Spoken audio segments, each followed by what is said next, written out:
Welcome to the December 1st edition of Success by Association Live. Today's issue is sponsored by Harrah's Cherokee Casino Resort. We thank them for their continued support of AENC. Today's article is written by Ken Carmack and is reprinted with permission. The article is titled Phishing: Know Your Technology. I received a call today from a bot reporting itself as Amazon and alerting me that a $1,000 charge had been made on my Amazon account for a new iPhone 11 and to press 1 for a rep to discuss the charge. Naturally, I pressed 1 to play along and see where this went. I was transferred to an agent purporting to be an Amazon customer service rep. He asked me if I wanted to receive the phone and was surprised when I answered, "Hell yeah," since they're expecting you to be shocked by this order and to scare you into giving up personal information or remote access to your computer. When I answered yes, he proceeded with shipping information. Is this going to Ken Carmack? Me. Yes. The rep. Is the address 167 ... Me. No, that should be 167 Main Street. Rep. Okay, is that going to Raleigh? Me. No, it should be Wilkesboro. By then, he knew that he was being played and disconnected.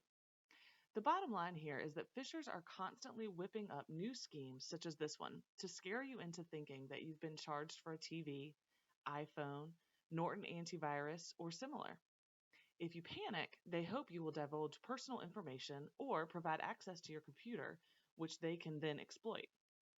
A common tactic that I'm seeing lately are emails with an invoice or payment confirmation stating that your account has been debited 38999 for a McAfee or Norton renewals and to call their 800 number if you need assistance or have questions.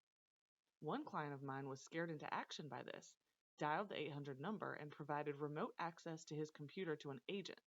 Boom, a win for the attacker. Another common tactic is an email from Microsoft warning that the password to your Microsoft account is expiring in short order.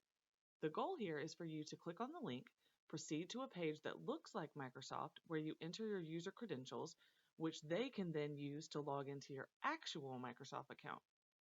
These emails sometimes look like they originated from Microsoft, but are often sent from an email account or domain that bears no resemblance to Microsoft, such as billy@wescammedyou.com. So how to spot or avoid phishing tactics? There are several red flags or rules of thumb to keep in mind. 1. Know your technology. Are you using McAfee or Norton such that a renewal is in order? If not, don't take the bait. Most of my clients use Bitdefender, so be aware of your security suite. I never use McAfee or Norton unless a client has purchased that on their own. Nevertheless, you should be aware of what is protecting your computer, not only to ensure you're protected, but also as a defense against phishing. 2. Does the sender's email address resemble the soliciting company? For example, one McAfee renewal that I received came from an @Gmail account, which raised a red flag. If the sender's address is hidden, hover over the sender name or address to see the underlying sender's account. If the sender presents as Microsoft, see if the underlying email address is actually @Microsoft.com. While this is not foolproof, you can quickly rule out many bogus emails that arrive in your inbox. 3. Does the invoice address you by name or company name? If the renewal is addressed to Dear Customer, then they probably never had the original subscription. 4. Is your address or last 4 digits of your credit card referenced? Once again, vague invoices or confirmations with scant specific details are a red flag. 5.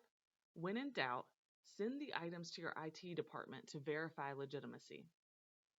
6. Under no circumstances should you reply to the email or call their 800 number. If you're legitimately concerned that you've been charged, then log into your banking or credit card account and scan for pending or completed charges. If the caller or email claims that the purchase was made in your Amazon account, log into that account and review your orders. When accessing financial or online accounts, never, ever click a link in an email. Always open your web browser and navigate to your accounts as you normally do. Links and emails can send you to web pages that look like the real website but are designed to collect your user credentials. Also, enable two-factor or multi-factor authentication on accounts that certain financial or sensitive information. One more phishing story and I will get back to work. A few months ago, a client called and stated that their company's president, let's call him Fred, his phone had been hacked.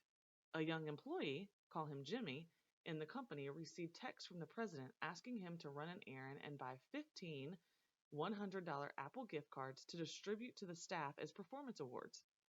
Oh, and don't bother calling Fred because he's in meetings and using someone else's mobile phone since his battery is dead. Long story long, Jimmy followed the instructions to the T, purchased the cards, scratched off the backing, shot photos, and texted the images to Fred's phone. Boom. Bottom line, Fred's phone was never hacked. It was probably a burner phone that got trashed immediately after the successful caper. Further, my client contacted Apple to deactivate the gift cards. I suppose that's possible, but the hacker knew that time was on his side and wasted no time spending them. Jimmy was out $1,500 at the end of the day. A few key rules of thumb that could have prevented this hack. 1. Verify the sender using a different communication method. Don't text Fred back to ask if it's really him, since the attacker will respond affirmatively. Call Fred on his landline or send him an email. I have seen successful attacks where the hacker emailed the victim verified via the same email channel, and the attacker confirmed, yeah, this is legit. 2. Run a small test. Does this make sense for the president to reach out to a new employee for an errand like this? If you don't have the experience or context to answer that question, check with your peers.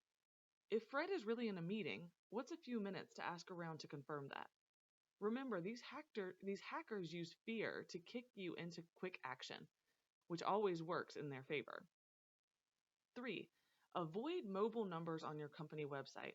If you want to post phone numbers, add landlines that cannot receive text. You can configure most landlines to forward to a mobile phone so that you don't miss calls. Many phishing attacks are via text message, so posting your mobile number on the web provides a very easy target. 4. When in doubt, don't. Over the years, we've all learned to ignore and delete emails from Egyptian pharaohs, lottery winnings, and all the other too good to be true trickery. However, scammers are getting more clever, so it pays to be cautious and dial up your BS detector. Be careful out there. That concludes this article. We hope you have a great day.